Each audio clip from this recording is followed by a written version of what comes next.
Batgirl and the Birds of Prey issue 2, written by Julie and Shauna Benson and art by Claire Rowe.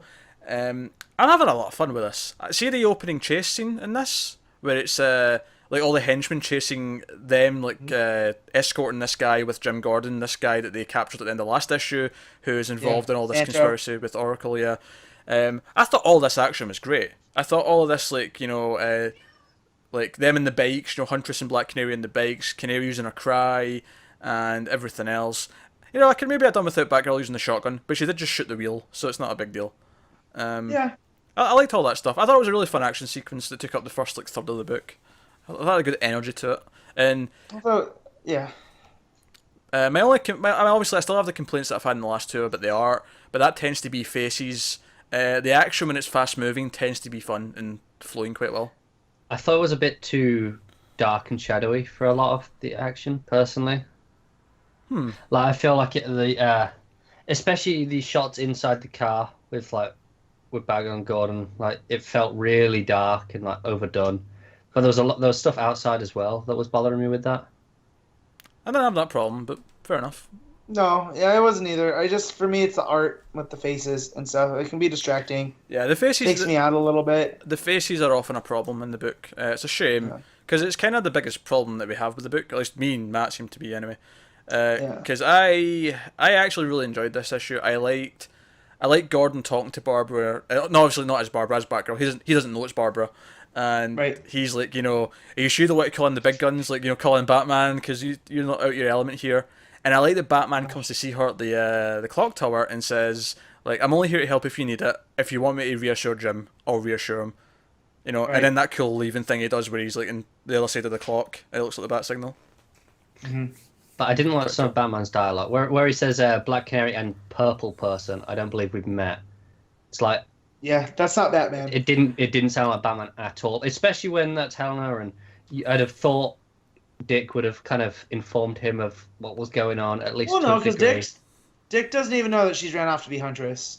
Yeah. No, but I feel like he could have had enough information to put stuff together. I was gonna say, he could have said "and you" or "and her." Like, we haven't had the pleasure. But yeah, Purple Person's a little bit off. I guess that's because obviously the book's got a very fun sense of dialogue with all the other characters, which fits all them very well, which is worth mentioning. Not Batman. But not Batman. But I guess that's them fitting him into the tone of this book, which, it's a fair complaint. It didn't stick out to me too much. Like, I've seen much worse, like, on Batman dialogue. Oh yeah. But fair. It's not the worst I've seen, but it did stick out. Yeah, the fun dialogue I liked is when they go to storm the server farm. Yeah. To where the last place that Oracle sent the transmission from, and there's my dog. No, remember, well, it may have been, but remember she trolls Batgirl, she sends like a message, like a joke about the Birds of Prey. And that's right. They go to investigate, and they're like, well, how do we know Huntress has our back? And then Huntress takes out people with arrows, and they go, oh, she has her back. Yeah, and they also crack some jokes about hazing her and like freezing her bra and stuff, which is made for some fun witty stuff.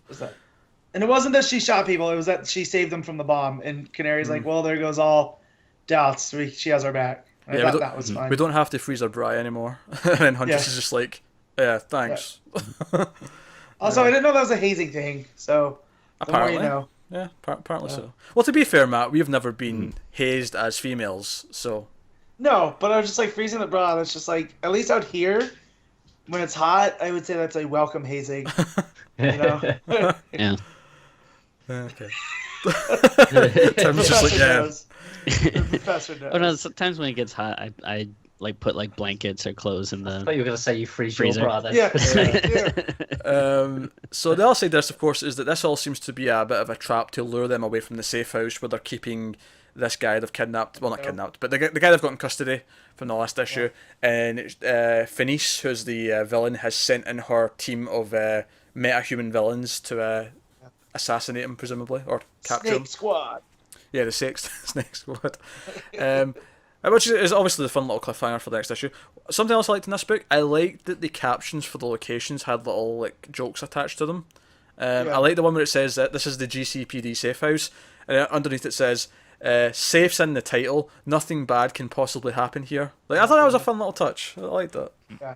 And so I like that this book exists and does that stuff, but I don't want all my books to do that. Oh no. So that's fine. This you know? is So, like, is if Batgirl started doing stuff like that, or Supergirl, I'd be like, come on, guys, know the tone. But Yeah. here, the tone matches, so it's fine.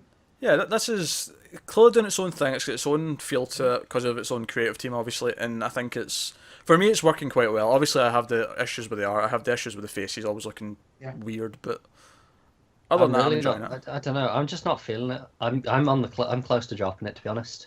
Oh, but Red Hood's still I'm gonna sticking make- around. Well, I tried to drop that, and you wouldn't let me. Yeah. Fair Well, enough. you made your bed, you must lie in it now.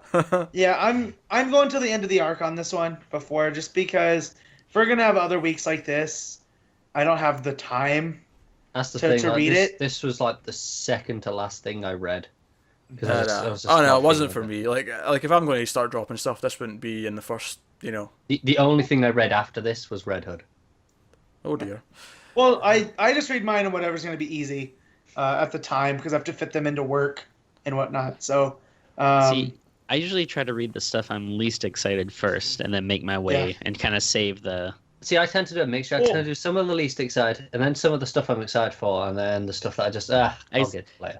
The exception is if it's like a really big book that I like don't want to get spoiled or something. Maybe I'll read that first. But well, that's usually you leave detective in action until right before we record, and I'll read those right then so they're fresh. But with what happened in Detective this time, and Pete going, hey, there's spoilers abound, be careful. Yeah. I read that as my first book. Oh yeah, as soon as I read that, I knew there was going to be spoilers all over the internet for it. And sure enough, I went on Twitter like 20 minutes later and I seen something from it. I'm like, I'm glad I read that first.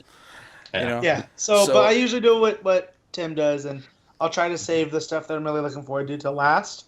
Yeah, I'm the opposite. I start with the big and when go my way down as I go. Alright, so that's Batgirl and the Birds of Prey. I seem to be having the most fun with it. It's not on the cusp for me. I have some issues, but I'm enjoying it.